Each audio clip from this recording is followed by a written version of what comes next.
Pero bago tayo magpatuloy ay pakilike ang ating video. Ganun din ang subscribe button, pati na rin ang bell icon para lagi kayong updated sa mga parating ko pang mga uploads.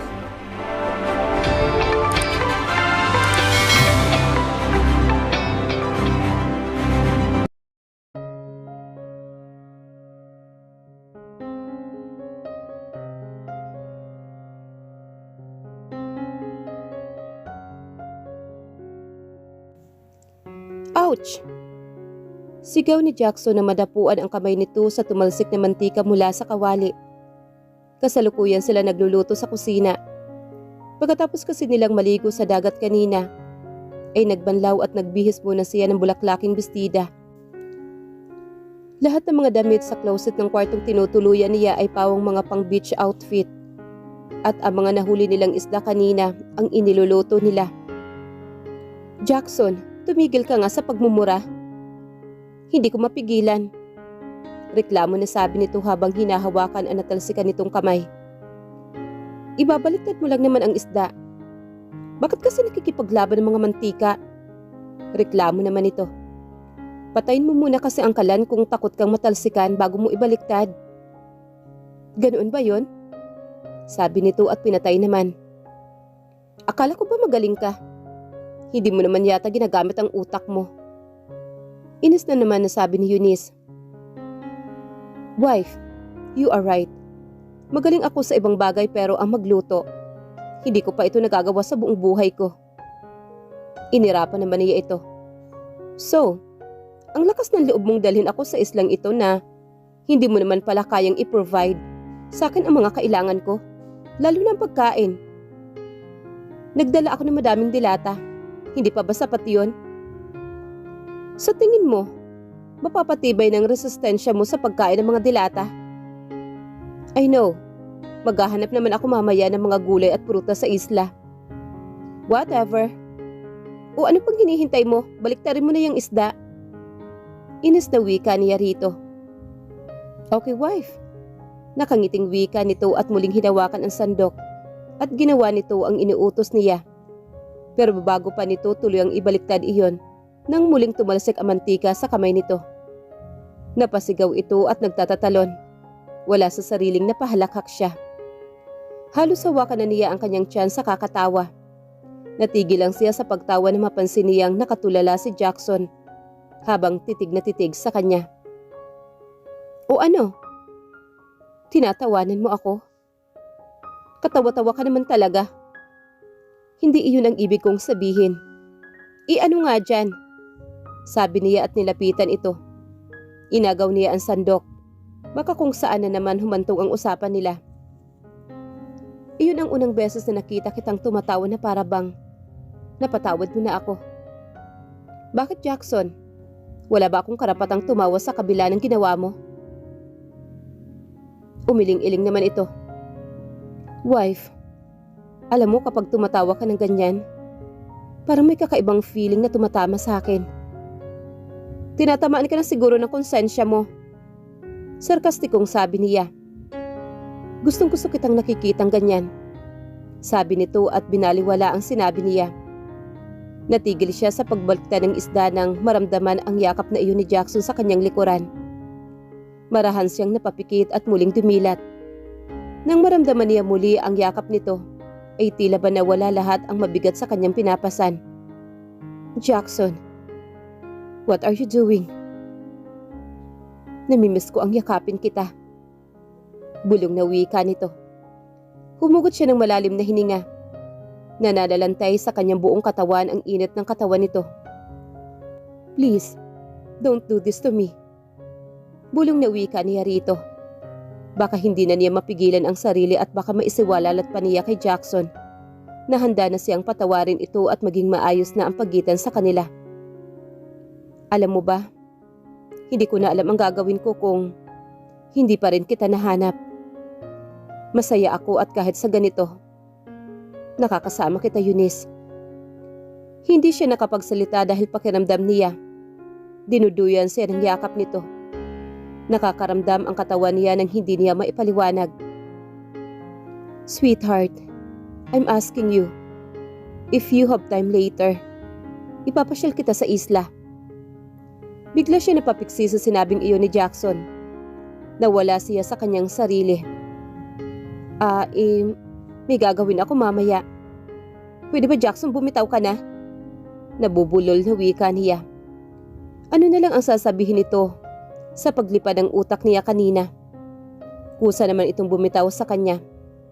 Binuksan niyang gas stove at muling pinirito iyon at tinakpan na muna niya iyon. Hinarap niya si Jackson. Jackson, how many times did I tell you to keep your distance away from me? Hindi ko napigilan. Napairap muli siya rito. Ihanda mo na nga ang mesa sa labas para naman may maitulong ka sa akin. Okay. Natatarantang wika nito at mabilis na lumabas ito ng kusina. Muli niyang pinatay ang kalan at mabilis na pumasok siya sa banyo. Parang nauubos na kandila siya na napaupo siya.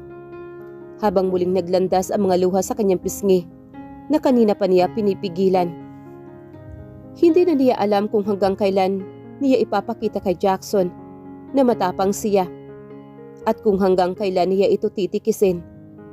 Kasi habang pinipilit niya ang sarili na iwasan at magalit kay Jackson, ay siya naman itong nasasaktan. She was trying to be somebody else but she couldn't. Lumilitaw pa rin ang tunay na siya. Malambot pa rin siya. Sinusubukan naman niya na ipakita dito na hindi siya ang dati at nagawa naman niya. Pero nangingibabaw pa rin ang pagmamahal niya kay Jackson. Nag-usap na sila ni Jackson na kung maaari maging neutral pa rin ang pakikitungo nila sa isa't isa. Pero hindi niya maipapangako dito na manunumbalik ang pagmamahal niya dito.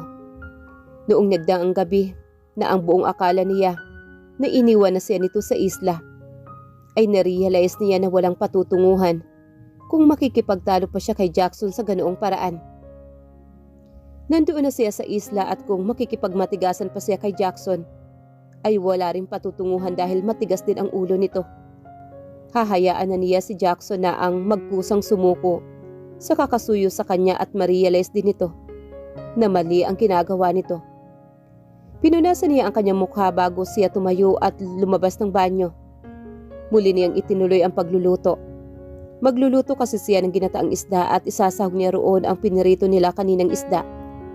Mabuti na lang at may kayuran na niyog sa loob ng kusina at si Jackson na mismo ang gumawa ng gata. Sinimulan niyang ihanda ang lahat ng iba pang sangkaps na idadagdag sa palayok mamaya. At nang matapos na siya sa pagluluto ay tinawag niya si Jackson. Nakangiti ito nang muling pumasok sa kusina.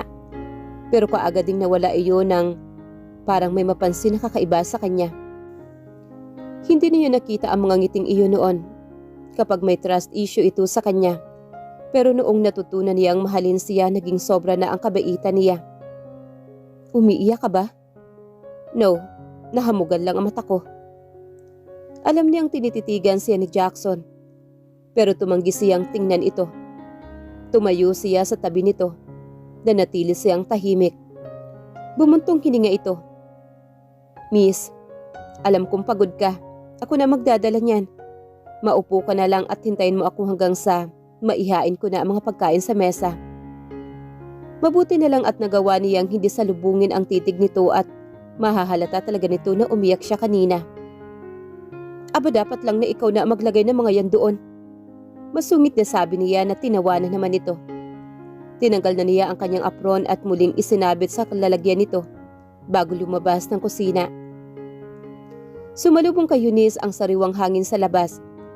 Sa lahat ng pinagdalhan sa kanya ni Jackson, ang islang iyon na siguro ang pinakamaganda sa lahat na pinuntahan niya.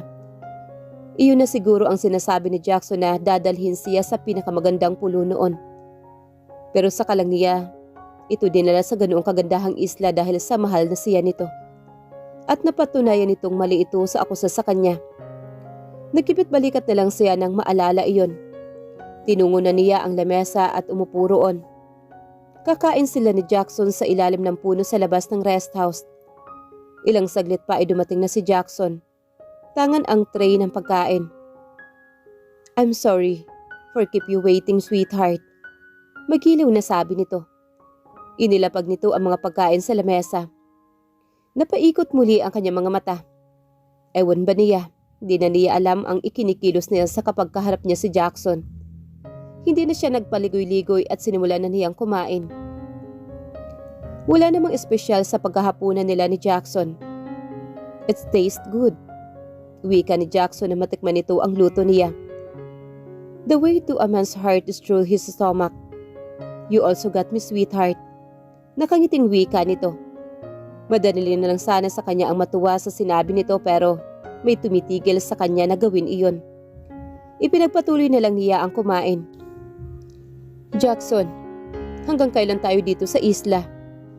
Kapag uwan ay tanong niya.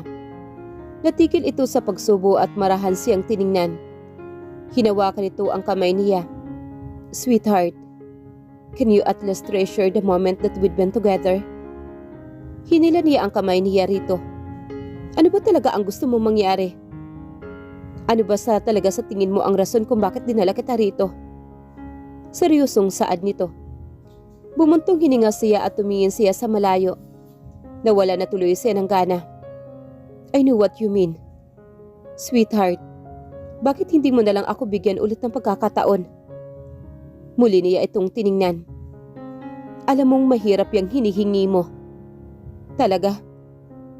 Bakit sa tingin mo, nandito ka ngayon sa harapan ko at sumasabay pa ngayon sa hapunan na kasama ako? Nagulat siya sa sinabing iyon ni Jackson. Bakit nga ba? Hindi mo inaamin sa sarili mo na unti-unti mo na ako pinapatawad. O di kaya'y napatawad mo na talaga ako at hindi mo inaamin ng pride mo. Prangka na sabi nito. Of course. Hindi naman ako ganun kabastos para hindi ka pakitunguhan ng maayos. She defended. Hindi ba dapat mas kamuhian mo ako at mandiri ka sa akin? Dahil ako ang nagsamantala sa'yo. Pero bakit hindi iyon ang nakikita ko sa mga mata mo? May point naman si Jackson at tila nawala na siya ng idadahilan dito. Hindi ba iyon ang pinapakita ko sa'yo? Umiling-iling naman ito. I know mahal mo pa rin ako. Hindi ganun kadali na mawala ang pagmamahal mo sa isang tao not unless kung ibabaling mo na sa iba ang nararamdaman mo. Dahil sa wala na siyang maisagot ay tumayo siya.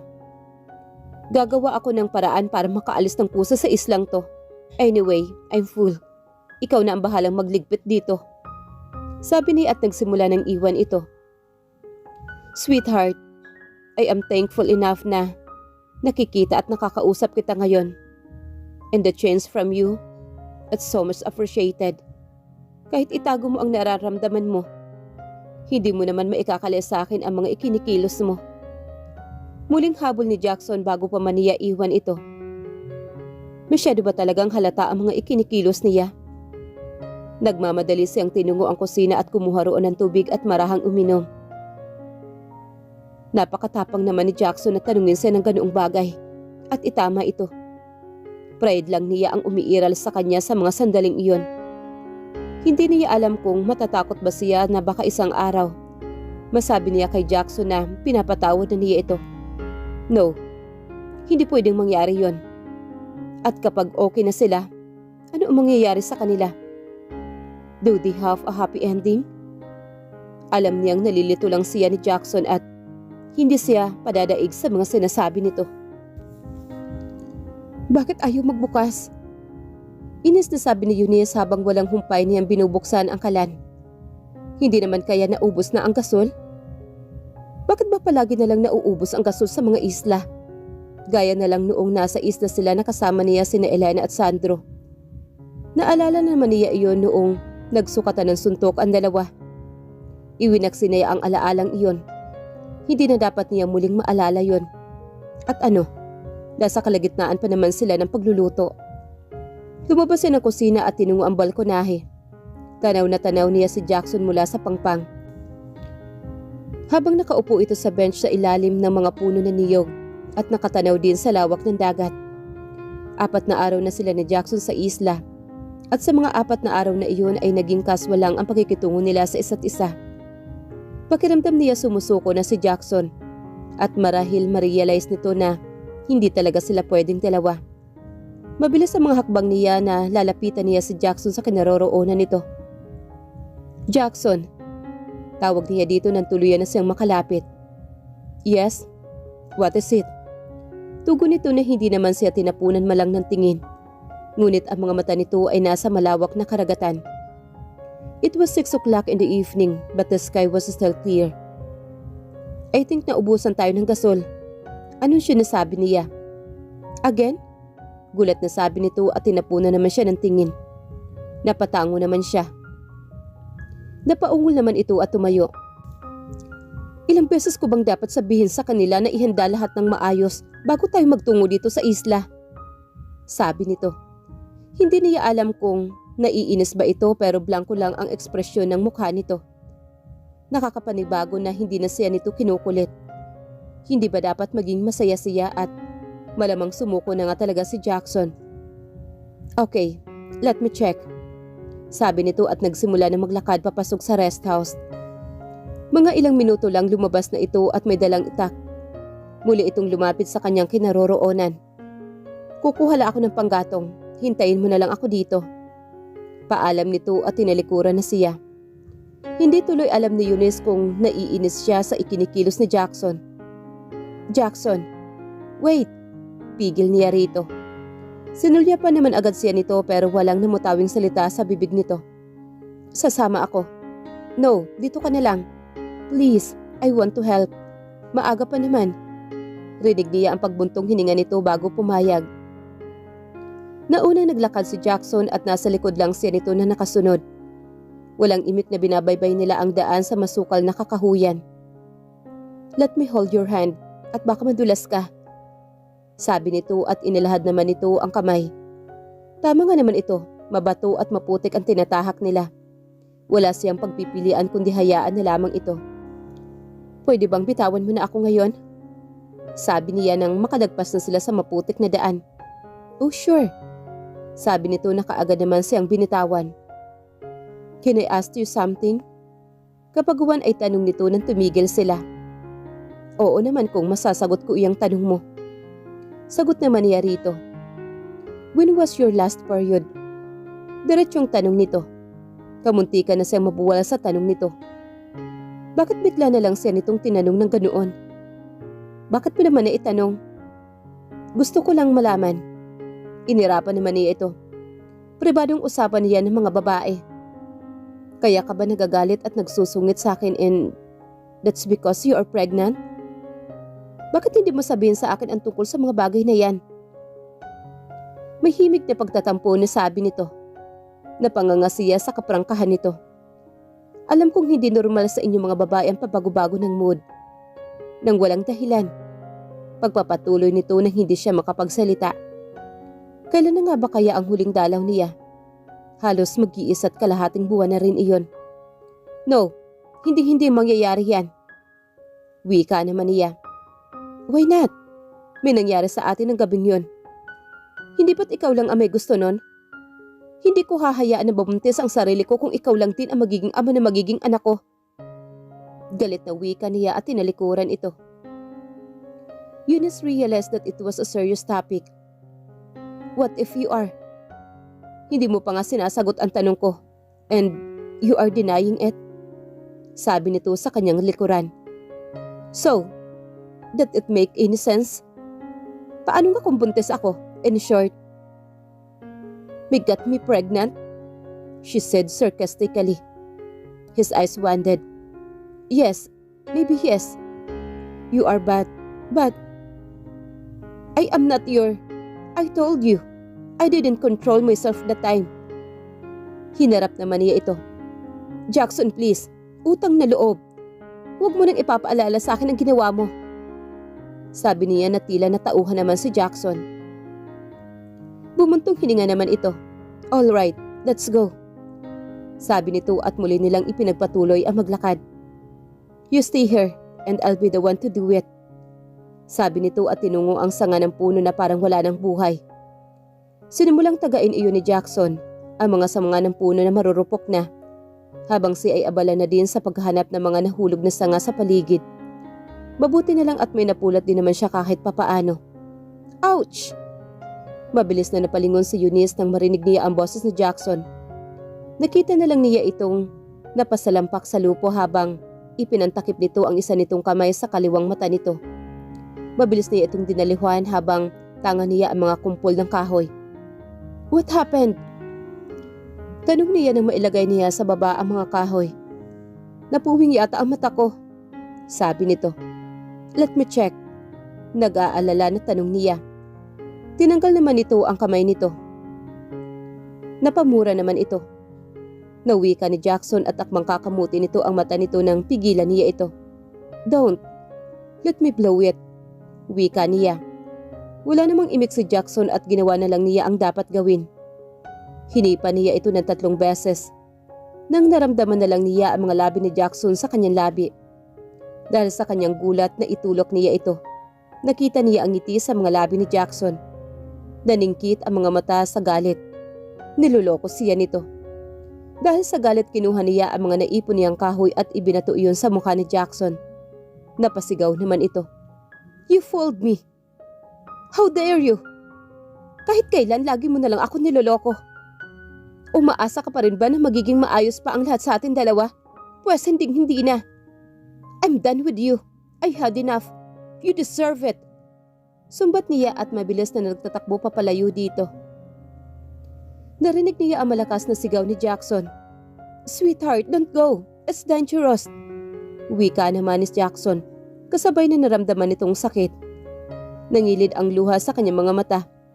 At dahil doon ay naging malabo ang kanyang paningin. At dahil doon ay napasandal ang kanyang paa sa isang bagay na nahulog siya sa lupa. Saka lang siya bumangon nang marinig ang boses ni Jackson na tinatawag siya. Dali-dali siya nagkubli sa malalaking bato. Sa gilid at doon niya ibinuhos ang sama ng loob niya kay Jackson. Tahimik siyang humihikbi habang walang humpay na naglandas ang mga luha sa kanyang pisngi. Bakit ganun ang laki ng impact sa kanya nito? Sa ginawa ni Jackson sa kanya. Pakiramdam niya, naloko siya ng sobra. Lagi na lang nitong tinitake advantage ang kahinaan niya. Hindi niya namalayan kung gaano na siya katagal na nakaupo doon. At kanina lang niya napagtanto ang ginawa niya kay Jackson. Mulit-muling napahagulhol siya. Ano bang nagawa niya? Baka napuruhan pa niya si Jackson sa mukha nito. Pagkagat na ang dilim when she decided to stand up and went straight kung nasaan ang rest house. Wala na siyang Jackson na narinig sa paligid at malamang nauna na itong umuwi. Muli siyang bumalik sa dinadaanan nila ni Jackson. Kahit naman papaano kabisado pa rin niya ang daan pa uwi. Yakap-yakap ang sarili habang binabaybay niya ang daan pa uwi. Napakatahimik ng paligid at bukod tangin lang siya ang nakakarinig ng sariling yabag at natatapakan niya ang mga nalantang dahon na nagkalat sa paligid. Dahan-dahan ang bawat takbang niya dahil madilim at baka may masagi pa siya. Pakiramdam ni Eunice parang may sumusunod sa kanya. Alam niya ang mga ganoong pakiramdam. Tumigil siya saglit sa paglalakad at lumingon sa kanyang likuran. Wala naman siyang nakitang kakaiba. Ipinagsawalang bahala na lang niya at muling ipinagpatuloy ang paglalakad. Hanggang sa makalabas din ng tuluyan si Eunice sa kakahuyan. Nagulat siya nang may marahas na yumakap sa kanya. Kasabay nito ay ang malakas niyang sigaw. It's me, boses iyon ni Jackson. Kumawala siya sa yakap nito at hinarap ito. Jackson! Sweetheart, hindi mo alam kung paano ako nag-alala sa'yo. Hindi ko mapapatawad ang sarili ko kapag may nangyaring masama sa'yo. Saktan mo ako kung iyan ang makakapagpaluwag sa'yo. Sabi ni Jackson at tinuro nito ang kaliwang pisngi. Umiling-iling naman siya. Jackson, sabi nito at ibinato ang magkabilang braso kay Jackson. Niyakap niya ito na mahigpit. Hindi ko dapat ginawa yun sa'yo. This time, susubukan kong kontrolin ang sarili ko for not take advantage of you. Pero kasi kapag napapalapit ka sa akin, nawawalan ako ng kontrol sa sarili ko. And I'm sorry about that. No, I should be the one to apologize. I'm really sorry for what I did a while ago. Hindi ako yun. Hindi ako nananakit ng tao, Jackson. Sabi niya dito.